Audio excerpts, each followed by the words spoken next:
of the unknown wire using a Wheatstone bridge. So first let us understand what Wheatstone bridge principle is and what are the calculations behind it, and then we shall be talking about the materials required. So this is how a Wheatstone bridge looks like. There are two keys, one is key K1 and the other is the key K2. When key K1 is closed and key K2 is kept open, the current flows through the circuit.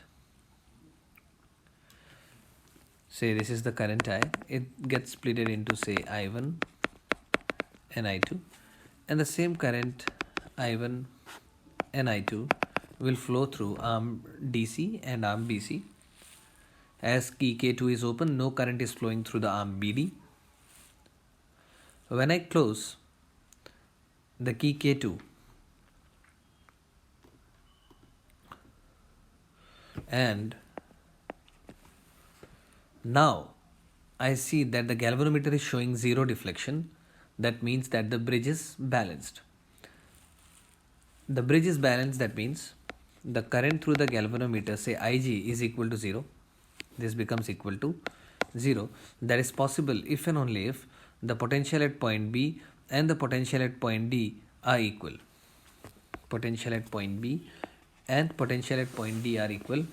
The potential at point B and the potential at point D are equal if and only if the drop in potential across AB must be equal to drop in potential across AD. Since at point A the potential is fixed, the potential at a point is fixed, and potential at point B and potential at point D become equal, that means the drop in potential across AB will become equal to I1P. The drop in potential across AD will become equal to I2 into S. The first equation is I1P is equal to I2 into S. This is the first equation. Now, since there is no current flowing through the arm BD, that means the potential at B and potential at D are equal. So B meets at C and D also meets at point C, and C being a point will have fixed potential. So potential difference BC will become equal to VB minus BC. The potential difference DC will become equal to VD minus VC, but VB and VD are equal since no current is flowing through the arm BD. That means fall in potential across BC must be equal to fall in potential across DC. What is the fall in potential across BC? It is I1 into Q, and the fall in potential across DC is equal to I2 into R. So I'm going to write the same, that fall in potential across BC is equal to fall in potential across DC. Now divide equation 1 by 2. So if I divide them, I1 will get cancelled on the left hand side. So P by Q will come out to be S by R. So this is the Wheatstone bridge formula. Now how does it look like in a real life circuit? That we shall be talking about in the first experiment. So as discussed, I'll be trying to show in real life setup how does a meter bridge look like. So since the name meter bridge comes from this 100 centimeter long scale which you're able to see here, that is a meter, and the points which we marked on the circuit, this is the eliminator, battery eliminator, and this is the positive terminal, the negative terminal. Since the positive terminal is connected to this point, this becomes our point A, and this point is called the balance point where the galvanometer is showing no deflection. So the wire you're seeing, the wire is running from here to here. If you can see, this is the wire which is slightly visible here, and the length of this wire is 100 centimeter.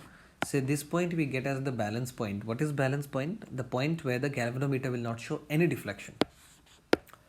So I'm just going to name this as, say,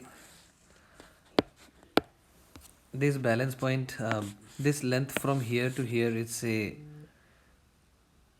L, and the length from here to here I'm saying it as 100 minus L.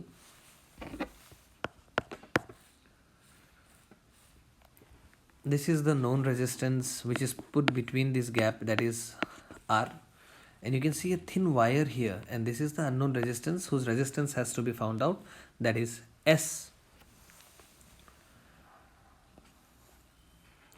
So this I'm going to take as P, this is going to be Q, this is going to be R, and this is going to be S. The galvanometer is placed in series with the jockey, and this point becomes D, this point becomes B, this point becomes C. How is the current flowing? The current is flowing through this path, you see. This is how the current is flowing through the resistance, and then it is coming back here, and that is how the current is going. And no current is flowing in this particular galvanometer's arm. Now, if the galvanometer is not showing any deflection, that means the bridge is balanced. If the bridge is balanced, what did we learn in the previous case? We had learnt that P by Q is equal to S by R. As you can see, the same thing I'm going to apply here also. What is P here? P is the resistance of the wire of length 100 minus L. Let us assume that small r is the resistance per unit length. Resistance per unit length. Then the resistance P becomes 100 minus L into small r. The resistance Q becomes equal to small l into small r. And here, as the bridge is balanced, I'll be saying R by S is equal to R by S is equal to LR upon 100 minus L into R. This R and R will get cancelled. So what am I getting from here? I am getting the unknown resistance S comes out to be cross multiplied. It comes out to be 100 minus L upon L into R, where R is the resistance of the resistance box. The same very simple thing. That is all you have to do. Take 3 such readings by changing the value of this R, and then take the average of it to get the average value of this unknown resistance S. So we'll be changing the value of R, because of which the balance point will keep on changing, and as the balance point keeps on changing, the value of 100 minus L upon L will also change. So we'll take 3 such readings by varying R, and in all the 3 cases the value of S must approximately come out to be the same, and then take the average of it. That is how you'll be doing this experiment, by using this very formula, that is 100 minus L upon L into R. So this is my unknown resistance X, this is my resistance box R, this is my resistance P, and this is my resistance Q. Q is equal to 100 minus L into R, and Q is equal to L into R, and P is equal to 100 minus L into R. That's all. That is all for this experiment. You have to take certain precautions, that is, do make sure that the resistance which you are drawing out from the resistance box should be such that you get a balance point somewhere in between to start with, and make all the connections tight. Do not rub the jockey on the wire, because that will lead to heating, and when the circuit is not in use, do switch off the eliminator so that the wires are not heated up and the resistance S does not change. That's it. Hope you understood it. So please like and subscribe if you liked it, so that it will help us do some more good work for you people. Thank you.